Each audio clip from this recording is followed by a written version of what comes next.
안녕하십니까. 이제 돈 버는 부동산 시간입니다. 제가 오늘 아침에 일찍 현장을 좀 다녀왔었어요. 근데 제가 이제 방송한 지 몰랐었나 봐요. 곽창석 대표님이랑 방송하대요. 그래서 아세요? 그러니까 잘한대. 본인이 잘하신대요. 그래서 어떻게 잘하시냐 했더니 예전부터 곽 대표님 연배신데 예전부터 곽 대표님 활동을 이렇게 보셨다고 어깨가 으쓱해서 왔습니다. 아침 6시 반이 됩니다. 오래 하신 분인가 보네. 예. 자, 오늘 제가 늘 좋아하는 뭐뭐는 다 와야 한다. 겨울 날씨 답습니다. 이제 겨울 된 거 맞습니다. 입동 지났고 해서 더 추워지겠죠. 겨울은 좀 겨울 다 와야 또 일단 농사 관련 모든 게 다 원활하게 돌아가는 것 같습니다. 자, 오늘도 여러분께 좋은 정보, 도움이 될 만한 정보 드리겠습니다. 오늘은 집을 팔고 사기 전에 미리 생각해봐야 하는 것들 이란 주제로 이야기 나눠보도록 하겠습니다. 새벽 6시 반부터 제 어깨를 으쓱하게 해주신 분입니다. 주식회사 도시건강 곽창석 대표님 나오셨습니다. 안녕하십니까? 예, 안녕하세요. 예.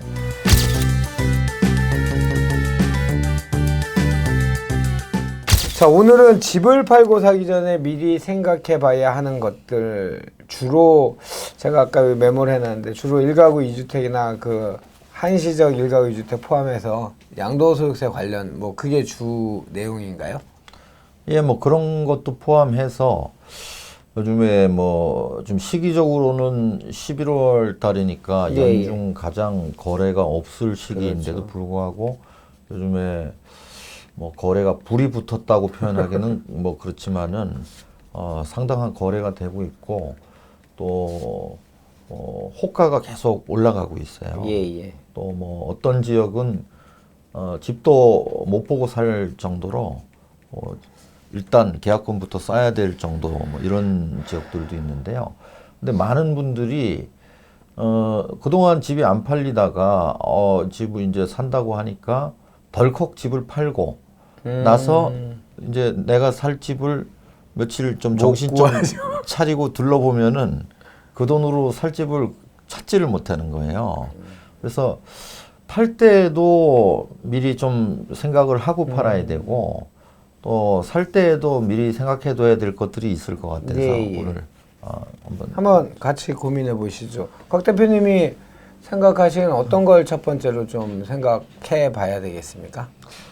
우선 지금 이제 집값 상승장이 상당 기간 진행이 됐는데 이제 상승장의 전반전은 끝나고 올해 상반기가 좀 휴식 기간이었다면은 상승장의 후반기가 시작이 되고 있는 것 같아요. 그래서 이제 서울도 상승장이지만은 최근에는 이제 서울 외곽 지역으로 또 상승세가 번쩍하고 있는 것 같아요. 그게 표면적으로 나타나는 분양가 상한제 적용 지역, 이외 지역, 풍선 예를 들면 그 다음날 바로 프레임이 만들어진 부산의 버스 대절에서 이런 프레임 만드는 그 외 지역을 말씀하시는 건가요? 아니면 일반 수도권 지역을 얘기하시는 건가요? 저희가 이제 여기에서 늘 다루는 게 전국을 다루지를 못해요. 그렇죠. 아무래도 그 동일 생활권인 서울, 경기, 인천 수도권 얘기를 말씀을 드리는 거고 외곽 지역으로도 지방으로도 대전이라든가 부산 이런 것들이 핫한데 대전부터 부산은 약간 성격은 다른 것 같아요. 대전은 최근에 전세가가 뒷받침되고 있는 것 같고 부산은 조금 더 기다려야 되고 투자 성격이 조금 더 강한 것 같고요. 오늘 다룰 내용은 주로 수도권에 관련된 내용인데 좋습니다. 예전에도 있었던 일이지만은 이렇게 랠리가 시작이 될 때는 팔고 텀을 두면 금세 못 사게 돼요. 그렇죠. 그래서 팔기 전에는 늘 내가 이거를 팔면 그 다음에 어떻게 할 것인가를 구상을 하고 팔아야 된다. 맞춰놓고. 그리고 요즘 거래가 옛날하고는 다르게 집을 보고 나가서 바로 계약 쓰고 이렇게 하는 게 아니고 요즘 거래는 일단 집을 보긴 하지만은 그 다음에 중개업소에서 계좌를 달라고 하거든요. 그 계좌를 주면은 받는 순간 바로 가계약금이 입금되고 그 가계약금 입금하면서 그 내용에 다 들어 있어요. 그렇죠. 요즘 다 이제 문자 메시지 SNS를 보내니까 이게 이제 그 계약금의 성격이 있고 이런 내용들이 공지되거든요. 근데 그냥 아무 생각 없이 계좌를 줬는데 파는 분 입장에서는 거기 돈이 들어오고 난 다음에는 매이게 되는 거예요. 사실상의 계약의 효력이 계약이죠. 예, 예. 발생돼 버리거든요. 그렇죠. 그래서 은히 잘못 생각하시는 게 뭐 소비자 보호법에 따라서 뭐 24시간 이내에는 처리할 수 있다 이런 건 없어요, 사실. 부동산은 그거 뭐 전해온 전설처럼 전해온 낭설이죠. 예. 그래서 이 계좌를 주실 때 신중하게 판단하셔야 된다는 거예요. 주변 시세, 내가 갈 곳의 주변 시세를 파악하고 또 요즘처럼 막 랠리가 뜨거운 지역들 있어요. 그런 지역의 경우에는 어쩌면은 살 곳을 정해놓고 내가 팔면서 바로 살 곳의 계좌도 같이 받아야 되는 거예요, 지금은. 그래서 계좌를 주고 돈이 들어오고 나자마자 바로 또 돈을 쏠 수 있도록 특히 1세대 1주택 갈아타시는 분의 경우에는 특히 이런 게 중요하고요. 그 일시적 2주택으로 돼 있는 분들한테 주의해야 할 사항이 있어요. 예, 예.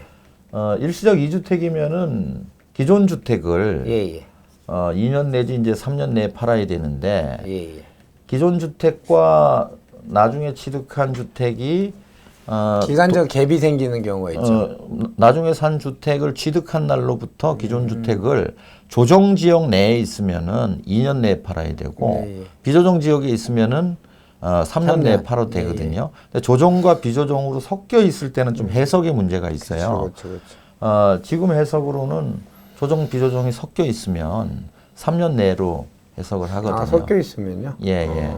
이제 3년 내에 팔면 되는데 이제 기존 주택이 어쨌든 뭐 2년이든 3년이든 기한이 돼서 비과세를 받기 위해서 파는데 예. 이때 많이 이제 착각하시는 부분이 이거예요. 아, 내가 먼저 파는 계약을 했고 그 다음에 나중에 사는 계약을 했으니까 예, 예. 아, 그러면 나는 1세대 2주택 비과세를 받는다고 생각하거든요. 그런데 중요한 거는 취득과 양도일이 중요한 겁니다. 그렇죠. 그러니까 취득일이라는 거는 기준이 잔금과 등기로부터 빠른 날이에요. 예, 예. 양도일도 마찬가지거든요. 똑같죠. 예, 예. 그러니까 계약을 먼저 했다는 게 중요한 게 아니고 잔금을 언제 잔금일이 언제냐에 따라서 그렇죠. 나중에 산 게 잔금일이 하루라도 빠르면은 취득 물건이 돼버리는 거죠. 예, 그러면 일시적 2주택에서 3주택으로 바뀌어 3주택이 되는 버려요. 거죠. 예. 그럼 본인은 자기는 이제 일시적 2주택으로 비과세 받는다고 아, 생각하는데 일자를 잘 고민해야 된다. 예, 잔금 일자를 정확하게 챙기셔야 돼요. 아. 근데 우리가 이제 거래를 일반인들이 뭐 이게 집을 사고 팔고 하는 행위가 자주 있는 일이 아니거든요. 그렇죠. 일단 뭐 적어도 뭐 5년에서 10년에 한 번 정도 있는 일이니까 일단 이런 게 막 큰 돈이 왔다 갔다 하니까 신경 쓸 일이 굉장히 많잖아요. 그렇죠. 그러다 보면 이런 중요한 것들을 놓치는 거예요. 막 정신적으로 흥분돼 있고 그렇죠. 막 계속 내가 이게 500만 원 더 올려야 되나 뭐 잘해야 1,000을 되나 더 받아야 못했나. 되나 이런 생각에 빠져버리거든요. 이 대목에서 현업을 하시는 공인중개사 분들께서는 굉장히 많은 지식과 경험이 있으시니까 그 중개사잖아요. 중개 가운데 중자. 그러니까 양쪽을 잘 챙기시면 이런 걱정을 좀 덜 수 있지 않을까 싶습니다. 그렇죠. 이제 그리고 중개업소들도 잘 활용을 해야죠. 아무래도 중개사들은 이걸 이제 업무로 하고 계시는 업으로 분들이니까. 하시는 분들이. 예. 그리고 간혹 보면은 이제 그 중개 수수료가 아깝다고 아예 직거래를 하시는 분들이 계시는데 사실 그 중개사들의 역할이 단순히 그냥 계약서 쓰는 게 아니잖아요. 쓰는 그 행위는 전체 중개 행위 아주 일부분에 네. 해당되는 거거든요. 팔고 사는 분이 서로 신뢰관계가 없으니까 그렇죠. 그 신뢰를 이어주는 역할을 하는 거니까 그것도 그렇고 법률적, 세무적 기초 지식은 다 주시는 역할을 지금은 대부분 하시니까 그럼요. 그런 역할이 굉장히 큰 거죠. 네, 물론입니다. 그래서 특히 이제 일시적 2주택인 분들 자칫 잘못하면은 3주택이 될 수 있다는 점 이런 점을 감안을 하셔야 되고요. 예, 예. 그다음에 이제 또 파는 분들이 지금 이제 사실 이걸 다 올랐기 때문에 집값이 올랐기 때문에 팔고 도대체 갈 만한 데가 없어요. 그래서 그 잘못하면은 1세대 2주택으로서 그냥 순식간에 비과세 기간을 도과해버린 넘어버리는 예, 예. 그런 경우들이 많이 생기거든요. 그래서 늘 말씀드리지만은 1세대 1주택 비과세 이거는 9억까지 비과세 받는 거는 굉장히 큰 혜택입니다. 그럼요. 이거 나중 시간이 지나면 없어질 수도 있는. 이게 굉장히 저 방송에서 예전에 기센할 때 그랬잖아요. 이 투기 하는데 가장 투기적 성격이 큰 거는 1가구 1대 9억 비과세다라고 얘기하는 전문가도 있었어요. 그런 얘기까지 있었거든요. 예, 그래서 비과세로 되는 거는 그냥 털어내시고 예. 새로 취득하는 게 좋고 또 이런 경우도 있어요. 이제 내가 뭐 집을 한 채를 뭐 전세를 끼고 사는 경우도 있잖아요. 그렇죠. 일시적 2주택이지만 지금 당장 거주하지 않고 예. 일단 전세를 끼고 사놨다가 내가 이제 필요할 때 뭐 이 살고 있던 집을 이제 뭐 팔면서 그 집으로 이사를 갈 수도 있잖아요. 근데 이제는 법으로 조정지역 같은 경우는 안 팔면 범죄자가 되잖아요. 네, 그렇게 돼 있죠. 근데 대출 받을 경우에는 이제 그런 거고요. 그래서 이제 내가 지금 이사를 바로 가는 게 좋으냐, 아니면은 지금 전세를 끼워놨다가 나중에 내가 필요할 때 팔고 가는 게 좋으냐, 이런 게 걸리는 문제가 되는 경우들이 많이 있어요. 근데 일시적 2주택을 하는 가장 중요한 이유가 뭐냐면은 예. 지금 같은 상승장에는 집을 한 채 가지고 있는 것보다는 예. 두 채가 상승하는 게 훨씬 이득이거든요. 파이가 크니까. 그 상승장이 계속 진행되는 것도 아니에요. 그래서 1세대 2주택 하는 게 기본적으로는 좋지만 네. 나중에 팔 때를 한번 생각해 보는 거예요. 팔 때를 생각하는데 만약에 내가 내 집을 전세를 주고 새로 취득하는 집에 입주를 하는 경우와 예. 또 그게 아니고 그냥 계속 살면서 전세 끼고 사두는 네. 경우가 어떤 게 더 유리할 건가. 그게 결과치가 많이 다르죠. 이게 어떤 경우에 다르냐면요. 예. 실제로는 많이 벌어지는 일인데 예. 지금 내가 이사를 가면서 내 집을 전세를 주면 예.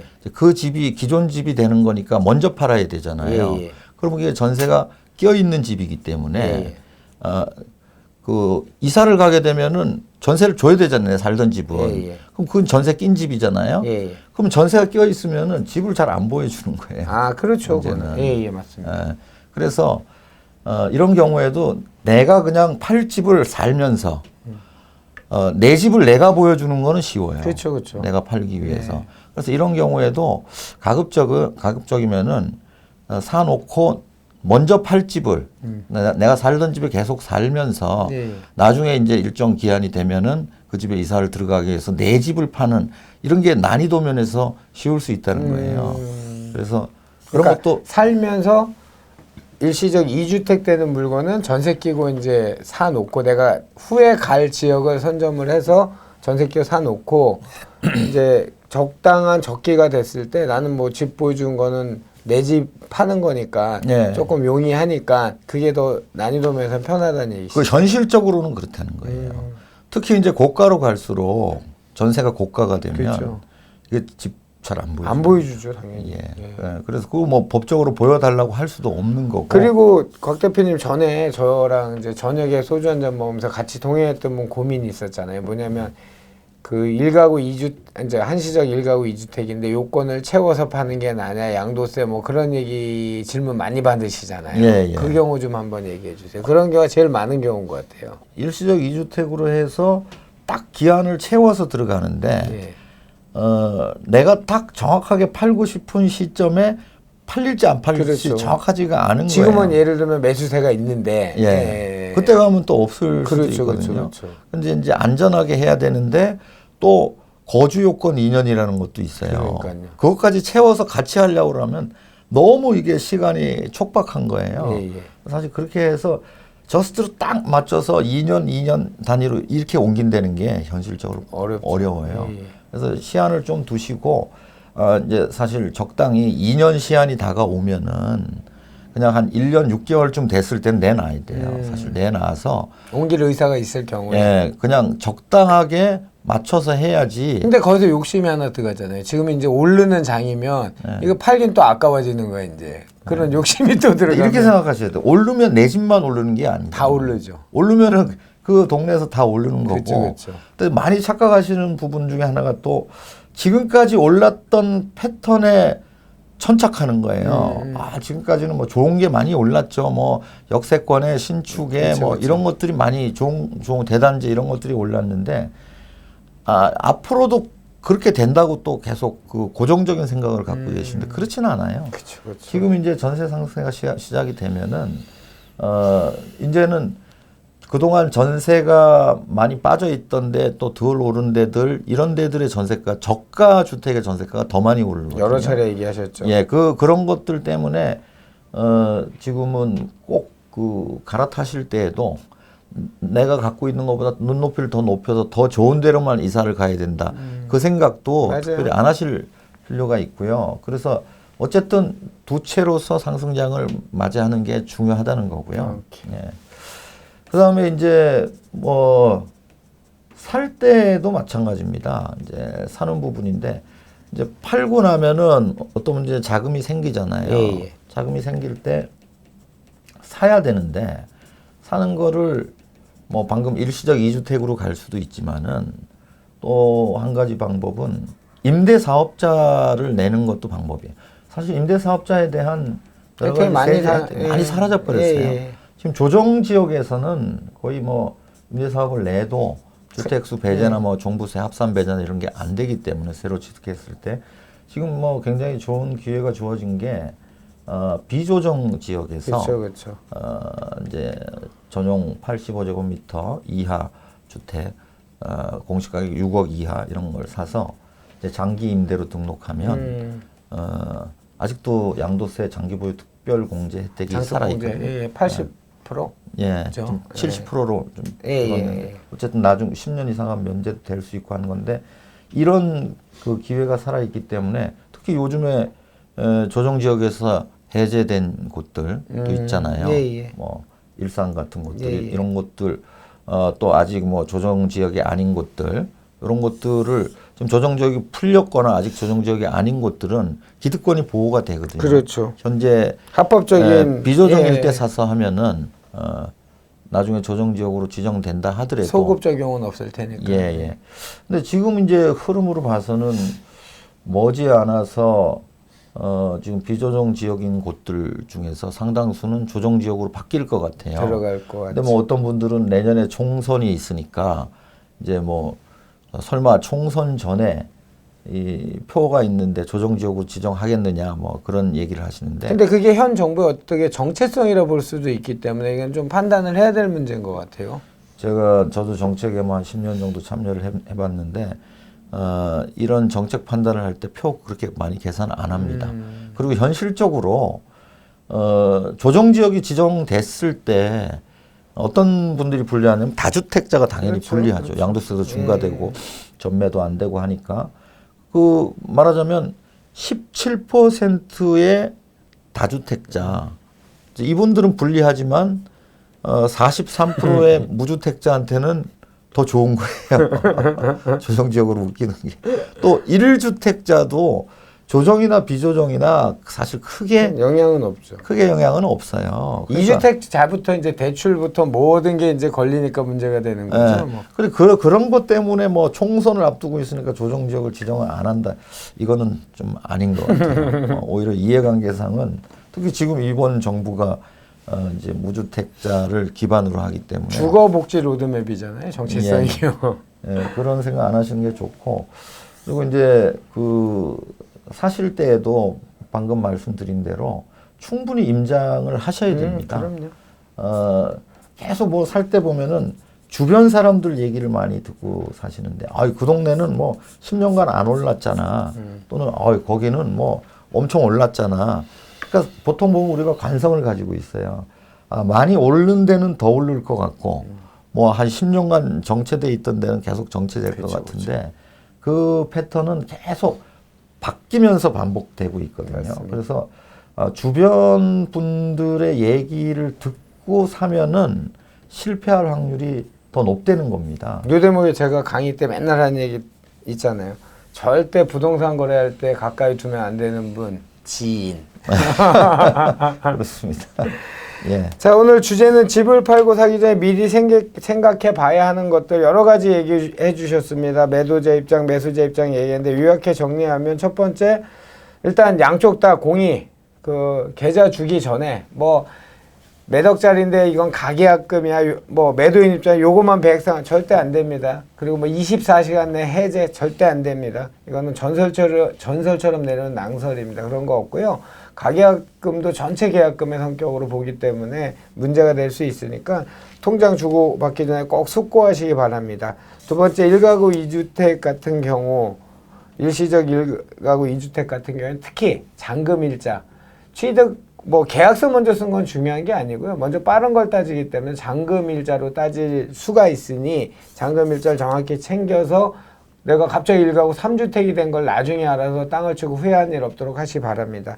그 다음에 뭐 경우의 수인데요. 팔 때를 생각해 보자. 무슨 말이냐면 내가 살면서 투자로 그 대전제는 이런 상승장 후반기에서는 일시적 2주택자가 됐든 하여튼 파이가 커지려면 두 채로 움직이는 게 상승 이 파이가 커지겠죠. 이걸 대전제로 했을 때 살면서 전세 끼고 투자하는 거가 있고 전세를 살면서 내가 사는 경우가 있는데 용이한 거는 내가 팔 집을 먼저 팔 집에 살면서 전세 끼고 투자해서 한시적 일시적 2주택 형태를 취하는 것이 조금 더 합리적이지 않을까라는 조언을 주셨고요. 그 다음에 매수인 입장에서는 돈을 갖고 계신데 아직까지 임대사업자 혜택이 주어지는 바로 비조정지역입니다. 청약조정 대상지역이 아닌 비조정지역에서 85제곱미터 전용 25평이죠. 공시지가 6억 이하는 아직까지 임대사업자한테 주어지던 혜택들이 주어지니 그런 장을 좀 눈여겨보시면 좋겠다라는 말씀을 해주셨고요. 마지막 불고의 진리입니다. 이거는 제 토지 거래할 때도 저도 많이 얘기했고 곽 대표님도 여러 차례 얘기하셨는데 곽 대표님이 늘 얘기하신 두 가지가 있죠. 본인 캐피탈 컨디션을 정확히 파악해서 눈높이를 좀 낮췄으면 좋겠다는 말과 함께 과도한 빚내지 말고 곽 대표님이 계십니다. 세 번째는 바로 주변 지인들 얘기. 뭐 지인들이 내가 돈 벌어서 행복한 분도 있겠지만 뭐 그 얘기 듣고 내가 좋아지는 건 아니니까 내가 판단하시기 바랍니다. 오늘 내용이 좀 많다 보니까 사실은 저 얘기 더 많이 하기로 했었잖아요. 세미나. 우리 세미나 그 요즘 뭐 썰전이나 지상파에 많이 나가시는 또 연구원 쪽에서는 제가 인사이트라고 부르는 분이 있습니다. 한국건설산업연구원 선임연구위원 두성규 박사님하고 뭐 제가 늘 주택의 인사이트라 부르는 곽창석 대표님 그리고 토지 분야 이진우 이렇게 세 명이서 11월 3일 날 어디서 하죠? 화요일 오후 2시부터 5시까지고요. 예. 장소는 강남의 포스코 PNS 타워인데 2호선 선릉 예, 강남하고 역삼역 사이인데 역삼역에 좀 더 가깝죠. 제 큰 주제는 2020년 부동산 시장 전망입니다.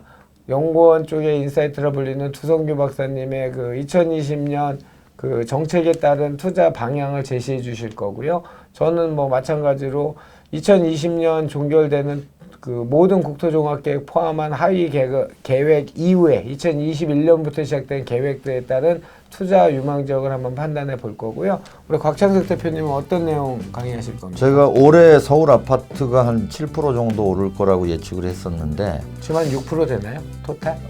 연말까지 가봐야 알겠지만 아마 거의 맞출 것 같아요. 천재십니다. 지니어스입니다. 내년도도 한번 전망을 해드리려고 해요. 수도권에 대해서는 또 내년에 여러 가지 대내외적인 여건들이 많이 바뀌기 때문에 어느 정도 변동될 수 있을지 또 내년에 주목해서 봐야 될 이슈가 뭐가 있을지 이런 걸 말씀드리려고 합니다.